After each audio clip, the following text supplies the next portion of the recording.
Hemos hecho un largo recorrido a través de 21 capítulos del libro de Apocalipsis. Así que ya hoy finalmente llegamos al capítulo 22, el último capítulo del libro de Apocalipsis. Recorrer las páginas proféticas del último libro de la Biblia, el libro más extenso en profecía de todas las escrituras. Que haber participado junto a ustedes ha sido un gratísimo honor y un privilegio para su servidor, y espero que al estudiar juntos este último capítulo nos sirva de inspiración y de motivación para compartir este mensaje con otras personas, para que otros también conozcan estas profecías, para que tú seas un canal de bendición para otros y que todos juntos podamos estar preparándonos para el momento glorioso que esperamos del pronto retorno de nuestro gran Dios y Salvador, Cristo Jesús. Comencemos nuestro estudio del capítulo 22 del libro de Apocalipsis. Hemos titulado a este último capítulo La restauración final. Cómo Dios finalmente va a restaurar el orden que Él estableció. Es importante recordar que el capítulo 22 de Apocalipsis es una continuación del capítulo 21.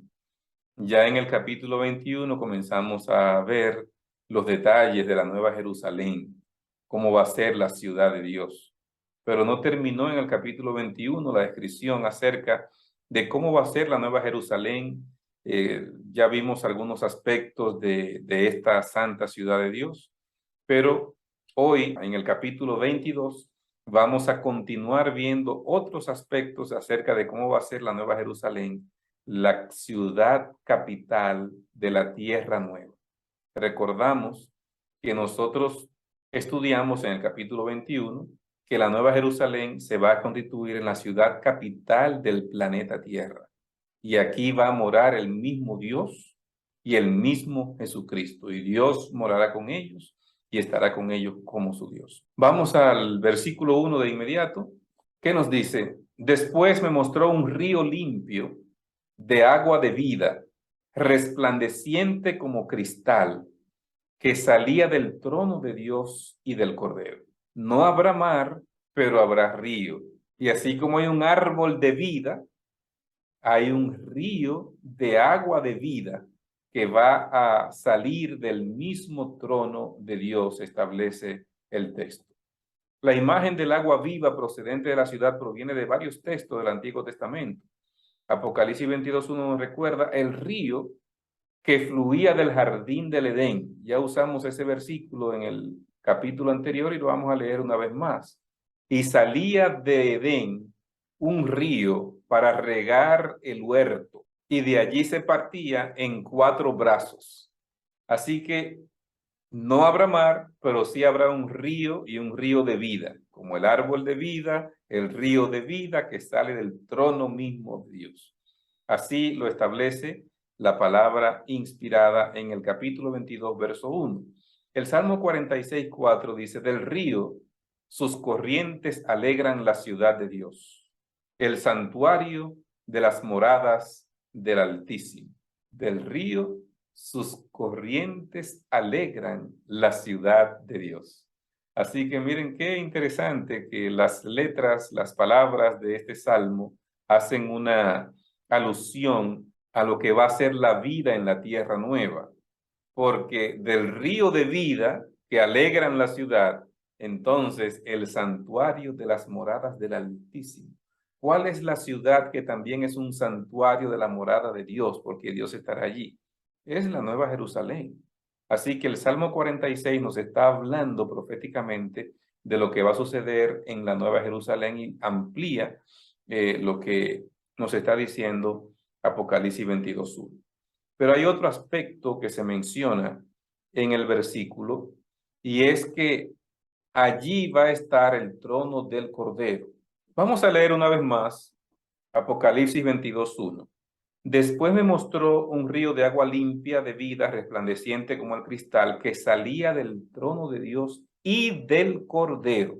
Hasta este punto, cuando nosotros miramos lo que nos va narrando la palabra de Dios, Siempre se ve a Jesús en el trono del Padre.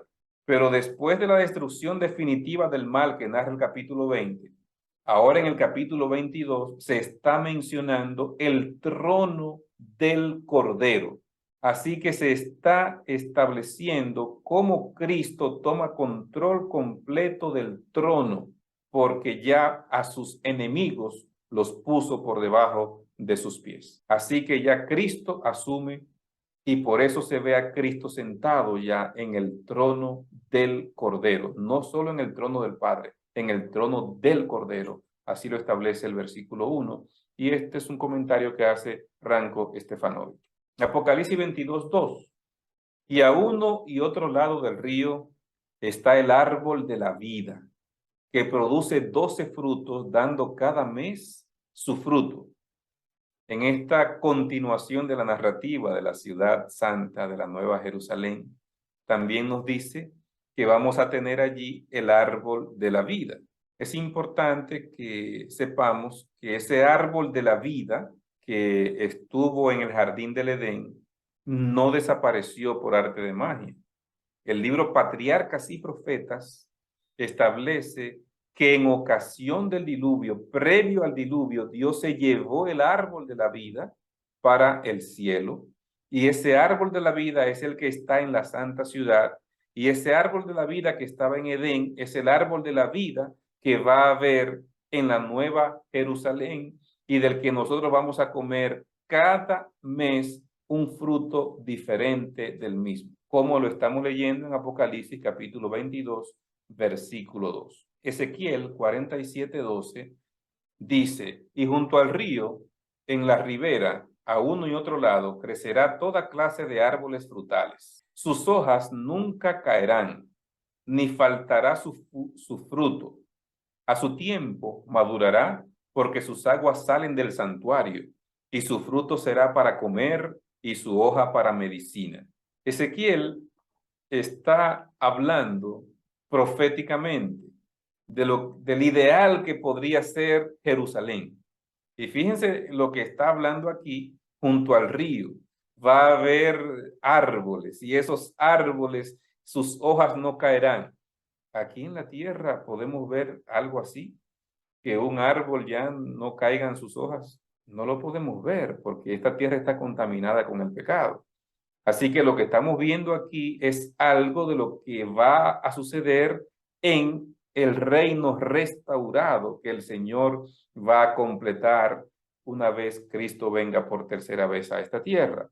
Está diciendo el texto que su fruto será para comer y su hoja para medicina. O sea, no hay ninguna situación que va a producir enfermedad, pero está hablando de que el comer del fruto nos va a dar vida.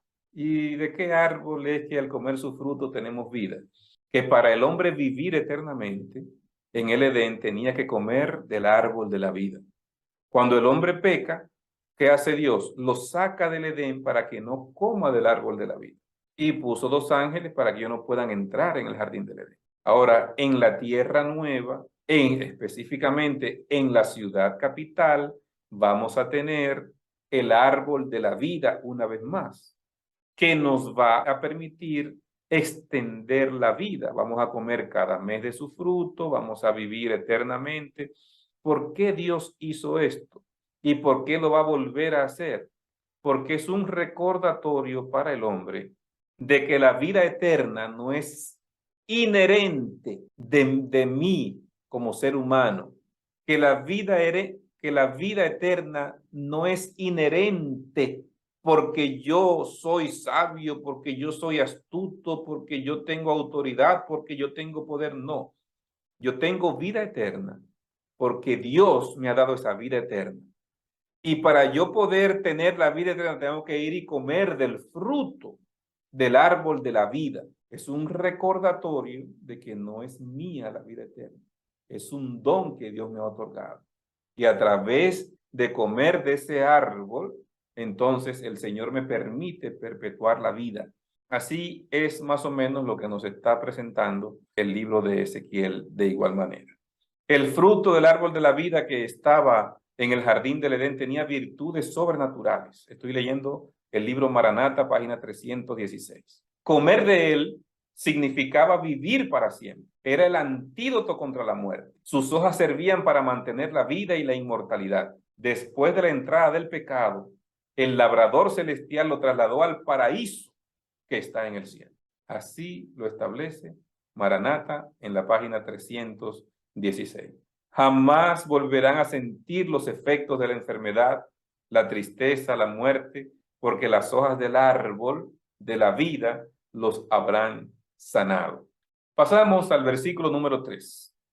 Ya no habrá más maldición, y el trono de Dios y del Cordero estará en ella. Este versículo es para que lo gocemos, ¿verdad? Nos alegremos, celebremos lo que está diciendo aquí. Lo que está diciendo este versículo es que esta tierra se va a convertir en el centro del universo, porque el trono de Dios se va a trasladar del tercer cielo a esta tierra. El trono de Dios y del Cordero van a estar aquí, en este planeta Tierra, en la santa ciudad, en la Nueva Jerusalén va a estar el trono de Dios y el trono del Cordero. Mis amados, lo que fue la fea mancha del universo se va a constituir ahora en el trono mismo de Dios, este planeta Tierra. Extraordinario. Me emociona sobremanera saber que este planeta va a tener la santa ciudad de Dios y que en la santa ciudad de Dios va a estar el trono de Dios y del Cordero. Y por eso dice el versículo 3 claramente que el trono de Dios va a estar aquí. El aspecto más doloroso de la maldición fue la expulsión del Edén y del árbol de la vida.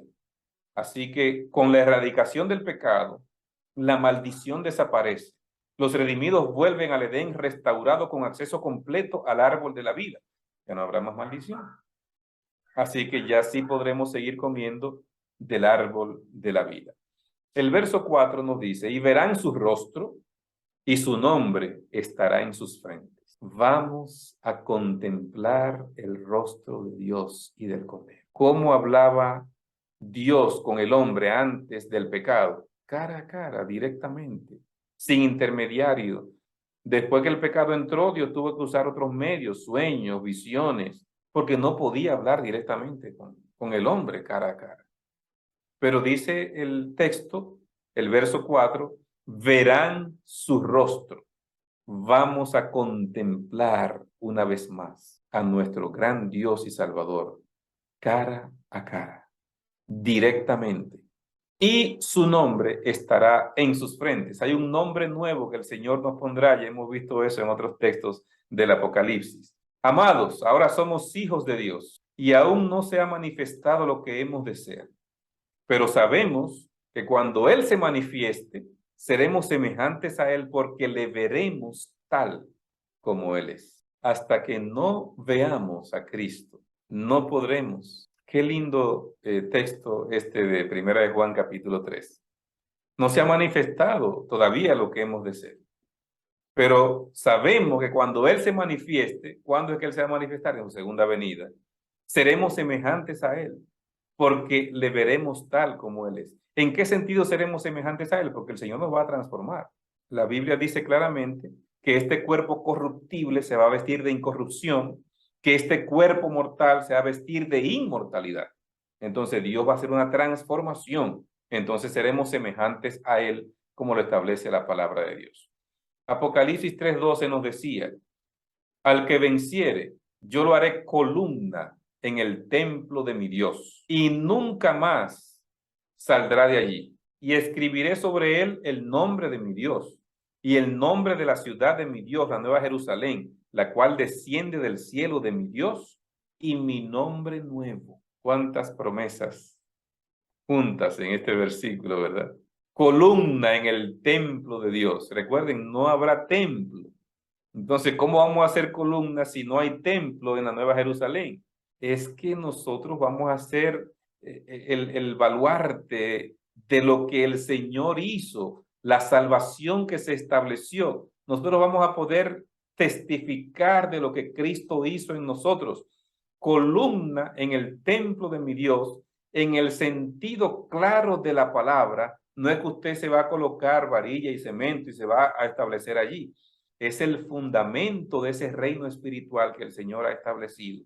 Y entonces nosotros vamos a poder vivir con el Señor por la eternidad, con nada que nos interrumpa, nunca jamás. Por eso dice, nunca más saldrá de allí. Vamos a tener ese honor, ese privilegio de ser ese baluarte que el Señor estableció para la salvación.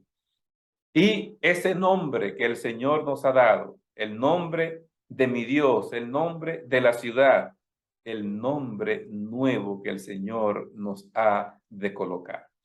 En el capítulo 14 de Apocalipsis nos decía, después miré, y he aquí el Cordero estaba en pie sobre el monte de Sión, y con él 144,000 que tenían el nombre de él y el de su Padre escrito en la frente. El carácter de Dios reproducido en nosotros. Y ese nombre de Dios, que es un trasunto de su carácter reproducido en la vida de cada uno de nosotros. Así será en la vida de los 144,000, así será en la vida de los salvados, como nos establece la palabra del Señor. Pasamos al versículo 5. No habrá allí más noche, y no tienen necesidad de luz de lámpara ni de luz de sol, porque Dios el Señor los iluminará y reinarán por los siglos de los siglos. Este versículo es similar a uno que vimos en el capítulo 21, donde se establecía justamente que no habrá noche, que no habrá necesidad de sol ni de luna. Entonces aquí dice, no tiene necesidad de luz de lámpara, de luz de sol. Es el mismo enfoque que está haciendo, porque nos está diciendo que la gloria de Dios va a iluminar la santa ciudad. Cuando vean estos versos, vean el contexto de lo que está hablando. En el contexto, cuando lo está mencionando, es en el contexto de la santa ciudad, de la Nueva Jerusalén, no de la tierra nueva. O sea, dentro de la ciudad no hay necesidad de luz, ni de sol, ni de luna, porque la gloria de Dios es que lo llena. Apocalipsis 11:15 nos dice, el séptimo ángel tocó la trompeta y hubo grandes voces en el cielo que decían, los reinos del mundo han venido a ser de nuestro Señor y de su Cristo, y Él reinará por los siglos de los siglos. Así que los reinos del mundo, de toda nación, pueblo, tribu y lengua, han sido rescatados, redimidos, salvados. No todos, porque tristemente los perdidos serán como la arena del mar, serán muchos los perdidos también. Pero hay una gran cantidad de personas que ha aceptado al Señor a través de los siglos. Pero hay una gran cantidad de personas que va a seguir aceptando al Señor en los próximos años. O sea, seguimos en ese proceso de la proclamación del Evangelio eterno de Jesucristo. Así que los reinos del mundo han venido a ser de nuestro Señor. Miles de millones de personas hoy confiesan a Jesucristo, pero falta todavía que miles de millones de personas escuchen el nombre de Cristo y acepten el nombre de Cristo. Cuando nosotros hablamos acerca de la Nueva Jerusalén, tenemos que tener en cuenta que en el libro de Apocalipsis se habla también de otra ciudad. La otra ciudad que se menciona en Apocalipsis es Babilonia. Y cuando miramos el Apocalipsis vemos alusión a Babilonia, alusión a la Nueva Jerusalén. Entonces la pregunta que surge es, hay un contraste y el Señor establece una diferencia muy marcada entre la Babilonia que menciona el libro de Apocalipsis y la Nueva Jerusalén que menciona el libro de Apocalipsis. Porque la Babilonia representa a aquellos que siguen el pecado, a aquellos que siguen a la bestia, al dragón, al falso profeta. Eso representa Babilonia en el Apocalipsis. Ahora, la Nueva Jerusalén representa a los hijos fieles de Dios que honran al Señor en su vida, aún a costa de su propia vida. Vamos a ver los paralelos y contrastes entre Babilonia y la Nueva Jerusalén. En primer lugar, se habla de Babilonia como la gran prostituta, la Nueva Jerusalén como la esposa del Cordero.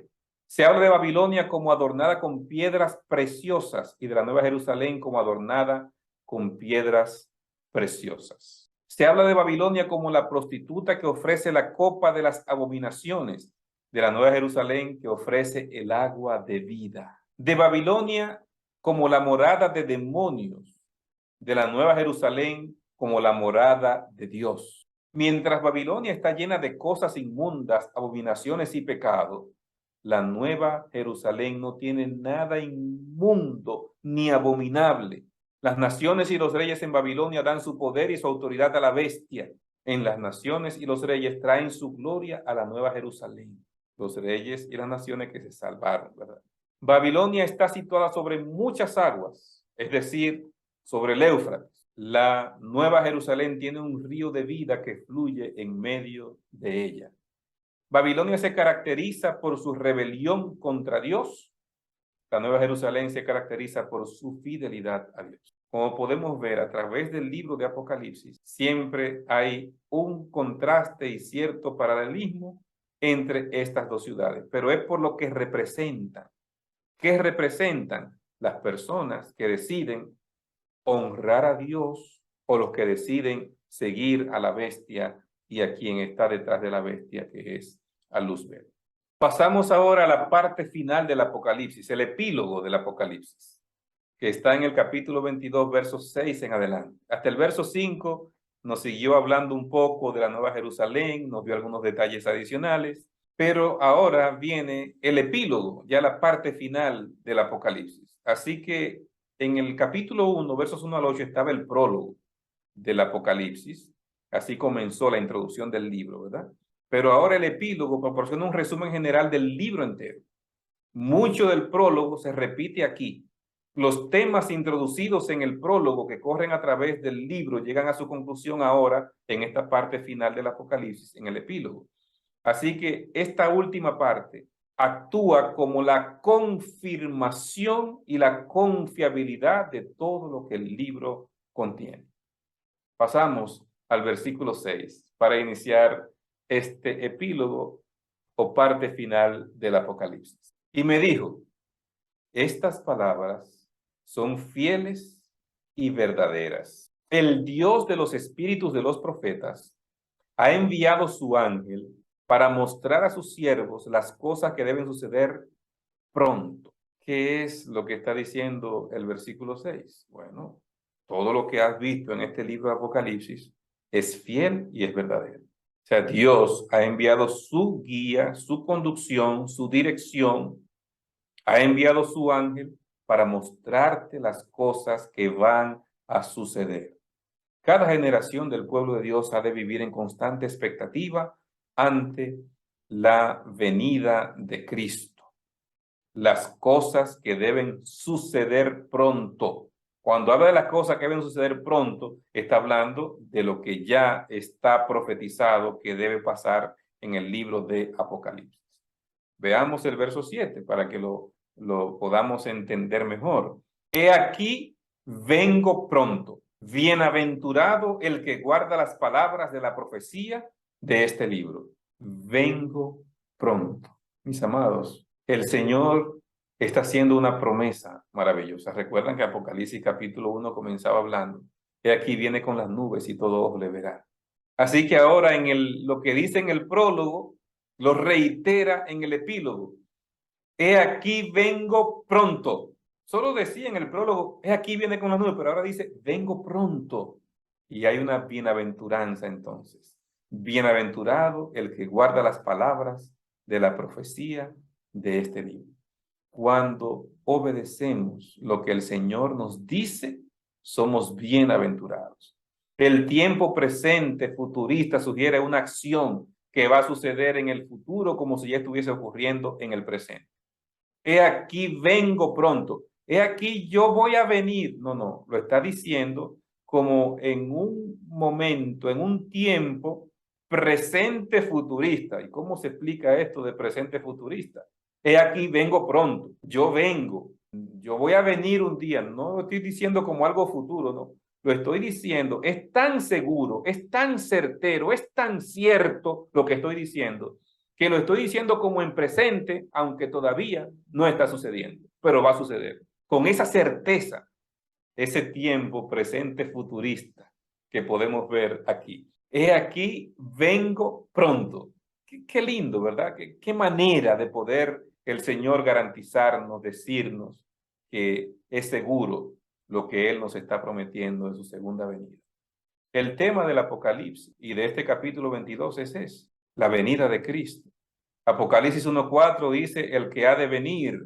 Apocalipsis 1:7, he aquí que vienen las nubes. Apocalipsis 1:8, el Señor que ha de venir. Apocalipsis 1:10, que en el día del Señor. O sea, estamos mirando nosotros lo que dice Apocalipsis 1, pero vamos a ver lo que dice ahora en el epílogo, Apocalipsis 22:7. He aquí vengo pronto, verso 7. He aquí vengo pronto, verso 12. Ven, verso 17, primera parte. Otra vez en el verso 17, ven, el que tiene sed, venga. Ciertamente vengo en breve. Amén. Sí, ven, Señor Jesús. Aleluya. Es el tema del Apocalipsis. La certeza de la segunda venida de Cristo a esta tierra. De diferentes maneras, con diferentes formas, con diferentes palabras, con un solo mensaje.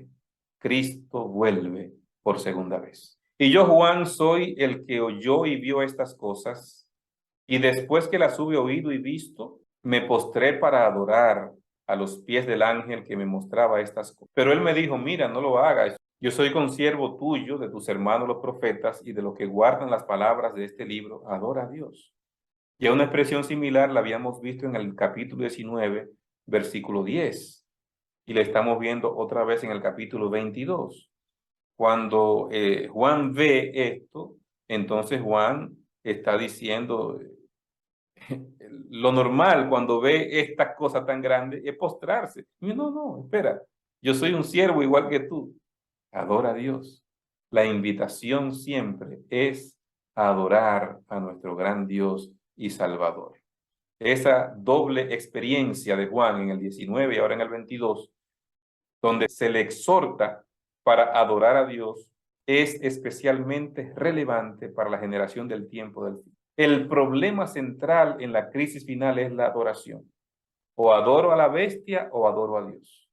Los ángeles están muy claros en que solo se puede adorar a Dios. ¿Recuerdan cómo el mundo se va a dividir? El que no tenga la marca de la bestia y adore a la bestia, y los que tengan el sello del Dios vivo. La humanidad se va a dividir entre a quién yo voy a adorar. Entonces, esta reiteración del 19:10 y del 22:9 nos están diciendo, solo a Dios podemos adorar. De manera muy tajante, muy directa y muy clara. Apocalipsis 14:7 nos decía que uno de los ángeles que se vio decía a gran voz, temed a Dios y dadle gloria, porque la hora de su juicio ha llegado. Y adorad a aquel que hizo el cielo, la tierra, el mar y las fuentes de las aguas. O sea, adora al Creador. A ese es al que hay que adorar. Y cuando tú adores al Creador, recuerda que parte de esa adoración conlleva tú observar los mandamientos de Dios, dentro de ellos el sábado, porque la terminología que utiliza el versículo 7 es la misma terminología que utiliza el cuarto mandamiento de la ley de Dios en Éxodo 28 al 11. ¿Por qué tengo que adorar a Dios en sábado? Porque Él es el Creador. Él fue el que hizo el cielo, la tierra, el mar y la fuente de las aguas. Entonces, adora a Dios. El mundo se va a dividir en la adoración. Los que adoran a la bestia, guardando el domingo y honrando el domingo. Los que adoran a Dios, guardando el sábado y adorando a Dios durante estas horas que el Señor mandó que se le adore. Versículo 10. Y me dijo, no selles las palabras de la profecía de este libro, porque el tiempo está cerca. ¿Qué contraste con lo que decía Daniel? Daniel le dice, mira Daniel, cierra las palabras y sella el libro hasta el tiempo del fin. Muchos correrán de aquí para allá y la ciencia se aumentará. La ciencia de el conocimiento profético se va a aumentar en el tiempo final. De eso es que está hablando Daniel. Entonces está diciendo, Daniel, cierra las palabras, sella el libro hasta el tiempo del fin. Pero a Juan se le dice, no selles porque el tiempo está cerca. O sea, lo que nos está diciendo Apocalipsis es que este libro de Apocalipsis hay que estudiarlo, hay que conocerlo, hay que compartirlo. La gente tiene que conocer el mensaje del Apocalipsis. Desde que empezó el tiempo del fin en 1798 hacia acá, iba a empezar un conocimiento diferente de las profecías y así ha sido. Pero en la medida que nos acercamos al fin, con mayor razón necesitamos nosotros conocer mejor las profecías de Daniel y Apocalipsis y compartirlas con la humanidad. El verso 11 dice, el que es injusto sea injusto todavía, el que es inmundo sea inmundo todavía, el que es justo practique la justicia todavía y el que es santo santifíquese todavía. Estas palabras son las palabras que el Señor pronuncia para la sentencia final de las decisiones que tomó cada uno. Todo el mundo tomó una decisión, o adoro a la bestia o adoro a Dios. Entonces el Señor dice, sello esas decisiones. Eso fue lo que tú decidiste, ¿estás seguro? Sellada esa decisión. Los que adoraron a Dios y le sirvieron a Él, sellada esa decisión. Nada los podrá apartar de Dios a partir de ese momento. Se termina el tiempo de gracia, la protección de Dios viene sobre sus hijos, pero el Espíritu de Dios se aparta de los impíos. Entonces, el que es injusto va a seguir en su injusticia, el que es inmundo en su inmundicia, el pecado se va a llevar a los extremos como nunca se ha visto, desenfrenado el mundo en la maldad y en el pecado, y los hijos fieles de Dios honrando y sirviendo a Dios. Esto es lo que el Señor va a decir para sellar la decisión que ha tomado cada persona. Dios no está forzando a nadie, ni a aceptarlo, ni a rechazarlo. Dios ha hecho un ofrecimiento de gracia para todos. Todo aquel que en Él crea no se pierda, mas tenga vida eterna. Pero Dios tiene que respetar el libre albedrío que le ha entregado a cada ser humano. Cuando todos tomen una decisión, Dios va a sellar esa decisión. Y estas palabras son la evidencia de eso. Dice el verso 12, he aquí yo vengo pronto y mi galardón conmigo para recompensar a cada uno según sea su obra. O sea, aseguren bien la decisión, yo voy a sellar esa decisión porque yo vengo pronto y vengo con la recompensa. Y con esa recompensa es lo que le voy a dar el galardón a cada persona conforme a cómo ha obrado. Dios es justo y Dios va a actuar en justicia. Dios va a obrar en consonancia con la justicia que caracteriza a nuestro gran Dios y Salvador. Mateo 16:27, Jesús había dicho, porque el Hijo del Hombre vendrá en la gloria de su Padre, con sus ángeles, y entonces pagará a cada uno conforme a sus obras. Lo mismo que Jesús enseñó en Mateo 16:27, es lo que está diciendo Apocalipsis 22:12. O sea, el Señor viene con su galardón para pagar, recompensar a cada uno conforme a sus obras. Es lo mismo. O sea, el Señor viene con el pago que cada quien merece. El versículo 13 nos dice, yo soy el alfa y la omega, el principio y el fin, el primero y el último. Así comenzaba el libro de Apocalipsis, ¿recuerdan? El Señor identificándose como el primero y el último, como el principio y el final, el alfa y la omega. Así también nos lo dice aquí el capítulo 22, verso 13. El verso 14 nos dice, bienaventurados los que lavan sus ropas para tener derecho al árbol de la vida y para entrar por las puertas de la ciudad. Para poder entrar en la santa ciudad, en la Nueva Jerusalén, hay que tener las ropas lavadas. Para entrar por la ciudad santa de Dios y tener acceso al árbol de la vida, necesitamos tener nuestras ropas lavadas. Pero ¿cuál ropa? ¿A qué se refiere Apocalipsis cuando habla acerca de la ropa? Vamos a usar el mismo libro de Apocalipsis, esta vez en el capítulo 7, verso 14. Yo le dije, Señor, tú lo sabes. Y él me dijo, estos son los que han salido de la gran tribulación y han lavado sus ropas y las han emblanquecido en la sangre del Cordero. ¿Qué es lo que está diciendo este versículo? que lavar la ropa es en la sangre del cordero. Esa ropa se emblanquece en la sangre del cordero. Pero si usted entra una ropa en una sangre, no se va a poner blanca, se pone roja. Es roja que se pone. Entonces, definitivamente que la terminología de este texto nos da a entender que es simbólico a lo que se está refiriendo. Entonces, lavar las ropas en la sangre del cordero es aceptar a Cristo como Señor y Salvador de mi vida. Isaías 64:6 dice que todas nuestras justicias son como trapo de inmundicia. O sea, lo que el hombre puede presentar como justo delante de Dios es un trapo sucio delante de Dios. ¿Cuándo es que yo puedo presentarme delante de Dios?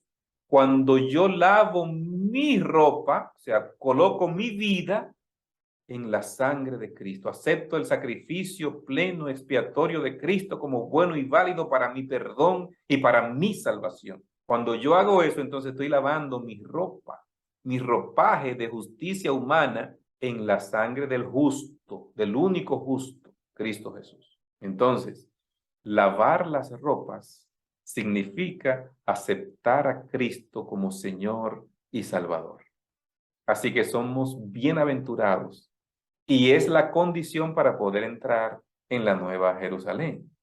Pero hay una bienaventuranza allí. Y es interesante porque esta es la séptima de las 7 bienaventuranzas del libro de Apocalipsis. Vamos a repasarlas.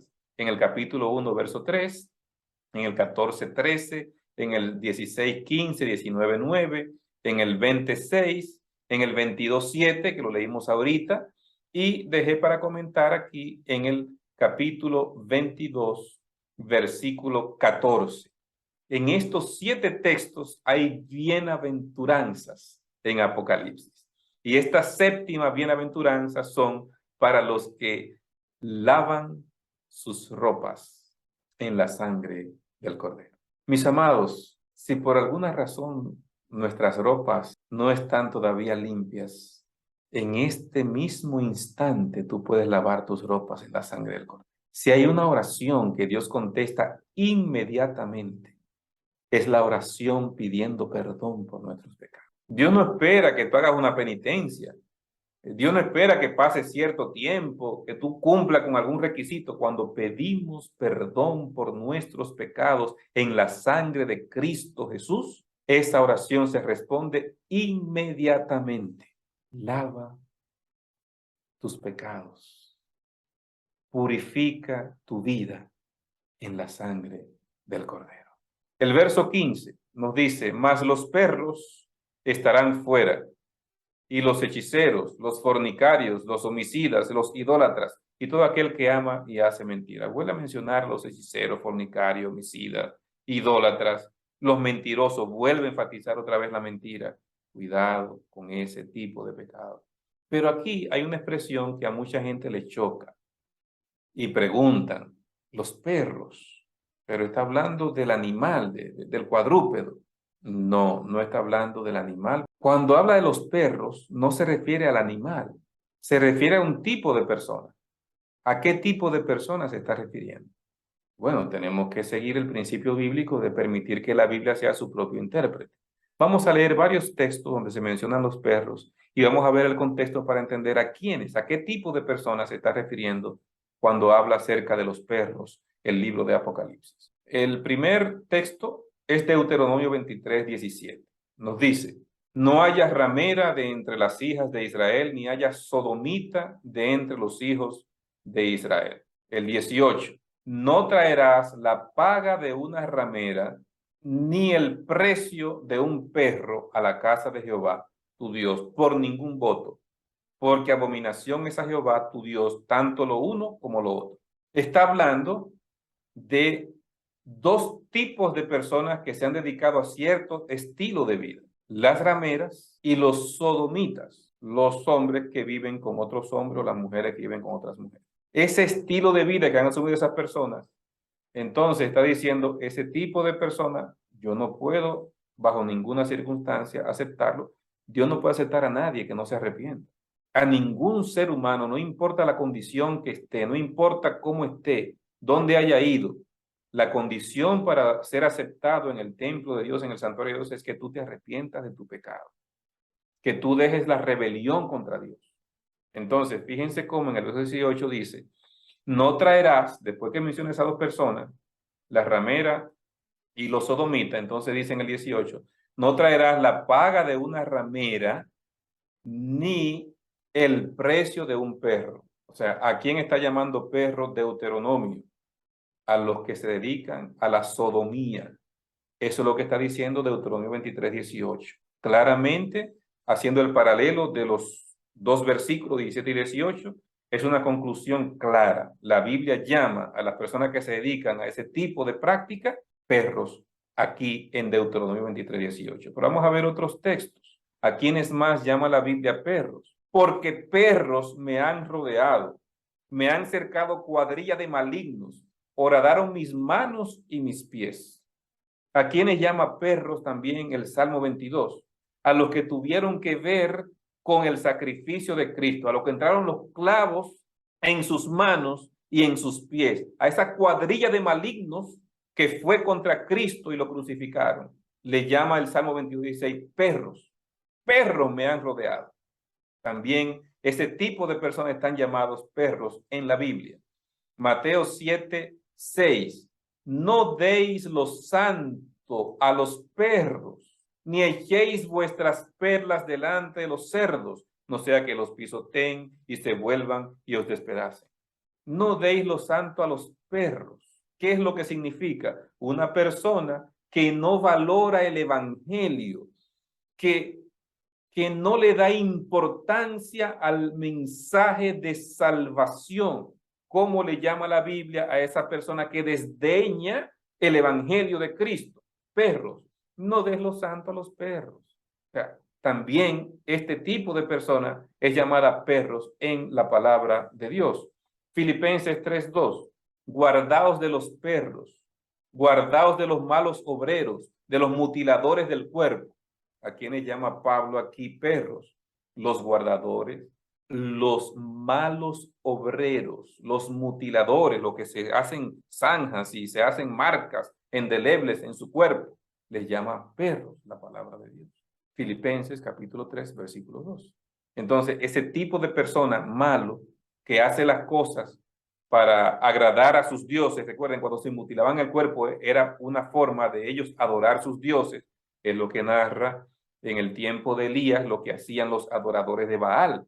Se empezaban a mutilar el cuerpo para sangrar, supuestamente para con eso agradar al dios Baal. Entonces, cuando tú estás haciendo eso, lo que tú estás diciendo, lo que está diciendo el texto es, son las personas, los mutiladores del cuerpo son las personas que adoran a los ídolos y a los dioses que no es el Dios verdadero. Esos son perros en la palabra de Dios. Segunda de Pedro 2:22, pero les ha acontecido el verdadero proverbio. El perro se vuelve a su vómito y la puerca lavada a revolcarse en el cieno. ¿A quién llama perro aquí entonces? ¿A quién está utilizando como símbolo de perro aquí? A la persona que vive y se revuelca en el pecado. O sea, no hay arrepentimiento. Podemos pecar. Nosotros mientras estamos en esta tierra pecamos. No hay un solo ser humano que diga que no peca. Pero tenemos que arrepentirnos y abandonar el pecado, no seguir envueltos en el pecado. Entonces, cuando una persona, después que ha sido salvado por Cristo Jesús, vuelve y se enreda en el pecado, entonces no hay arrepentimiento. Y se queda envuelto en el pecado y revolcándose en el pecado, entonces no hay arrepentimiento. Y si no hay arrepentimiento, Dios no lo puede salvar. Entonces, aquí se llama a ese tipo de persona justamente usando ese símbolo de el perro que se vuelve a su vómito, hablando de la persona que se vuelve a su condición pecaminosa después de haber conocido al Señor. Así que, como miramos, en todos estos pasajes está mencionando diferentes tipos de personas con un denominador común. Son personas que no se han arrepentido, que han seguido viviendo en el pecado, que siguen en rebelión contra Dios. Entonces a todo ese tipo de personas se les llama en la Biblia perros. Pasamos al verso 16. Yo, Jesús, he enviado mi ángel para daros testimonio de estas cosas en las iglesias. Yo soy la raíz y el linaje de David, la estrella resplandeciente de la mañana. El Señor envió a su ángel para que este mensaje se llevara a través de Juan a las iglesias. Y Jesús dice, yo soy la raíz, yo soy del linaje de David, la estrella resplandeciente de la mañana. Qué lindo mensaje nos da el Señor. Y miren cómo explica el Señor, y miren qué llamado hace el Señor en el verso 17. El espíritu y la esposa dicen, el que oye, diga, ven. El que tiene sed, venga. El que quiera, tome del agua de la vida gratuitamente. Hay un llamado del Espíritu, de la iglesia que es la esposa. Ese llamado que el Señor nos hace es, ven, ven a mí. Ya no vagues más en este mundo de pecado, de maldad, de injusticia, de dolor, de sufrimiento. Ya no vagues más en este mundo sin Cristo, sin Dios, sin salvación. El que quiere salvación, venga, tome del agua de la vida gratuitamente. Esa linda invitación te hace Jesús. Es la invitación final del Apocalipsis. Ven, acéptame, sírveme, búscame. Yo quiero darte perdón, quiero darte vida, quiero darte salvación. En el último y gran día de la fiesta, Jesús se puso en pie, alzó la voz, diciendo, si alguno tiene sed, venga y beba a mí. ¿Cuál es el agua de la vida? Cristo. Por eso él dice, si alguno tiene sed, venga a mí, tome del agua de la vida gratuitamente. Cristo es esa agua de vida que nos da perdón y que nos da salvación. El que cree en mí, como dice la Escritura, de su interior correrán ríos de agua viva. ¿Cómo yo bebo del agua de la vida? Creyendo en Cristo. Por eso él dice, el que cree en mí, de su interior correrán ríos de agua viva. Para beber del agua de la vida gratuitamente, lo que tenemos es que creer en el Señor. ¿Y qué es creer? Confiar. Confía tu vida en las manos de Dios. Entrega tu vida en las manos del Señor. Es el llamado final que te hace el libro de Apocalipsis. Tienen dos versículos que son una advertencia importante.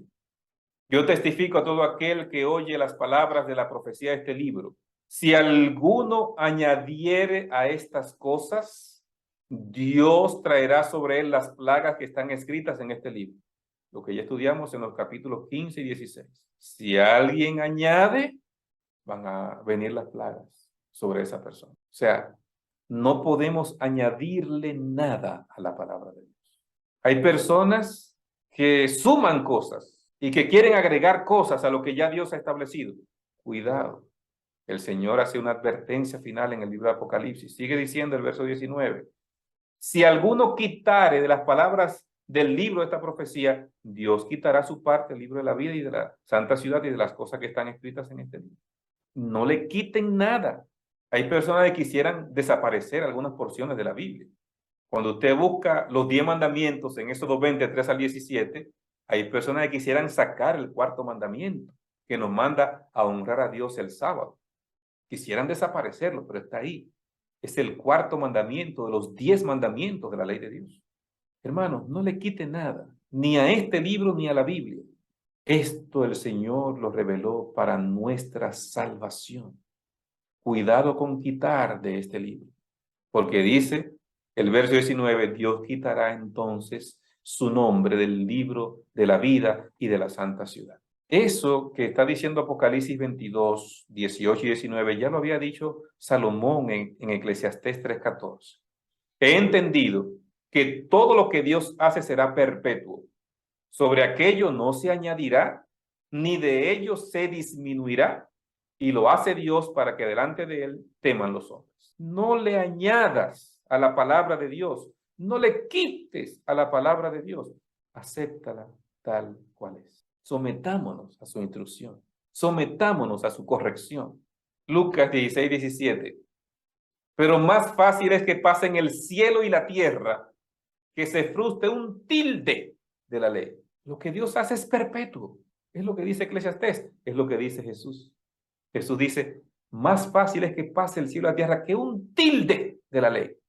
Lo que Dios hace es perpetuo. No le añadas, no le quites. Acéptalo. Sométete a su corrección, a su instrucción. El verso 20 nos dice, el que da testimonio de estas cosas dice, ciertamente vengo en breve. Amén. Sí, ven, Señor Jesús. Aleluya. Qué llamado final. El que da testimonio de esto dice, ciertamente vengo, ya yo vengo en breve. Sí, ven, ven, Señor Jesús. El anhelo de Juan es que Cristo venga. El anhelo de Cristo es venir. Por eso miren cómo el verso dice, el que da testimonio de estas cosas, ¿quién es? Es Jesús. Es Jesús. Dice, vengo en breve. Amén. Sí, ven, Señor Jesús. Ven, Señor Jesús. Anhelamos que Cristo venga. Este mundo está con tantas desigualdades. Este mundo está con tantas injusticias, con tanta maldad, con tanto pecado. Qué desigual está este mundo, cada vez peor. Anhelamos ardientemente que venga nuestro gran Dios y Salvador. Sí, ven, Señor Jesús. Yo anhelo que Cristo venga. ¿Anhelas tú que Cristo venga? ¿Cómo termina el Apocalipsis? Termina diciendo, la gracia de nuestro Señor Jesucristo sea con todos vosotros. Amén. Que Cristo venga es mi anhelo y es mi oración. Que la gracia de Cristo sea contigo, sea conmigo también, sea con todos nosotros. Es nuestro anhelo y oración.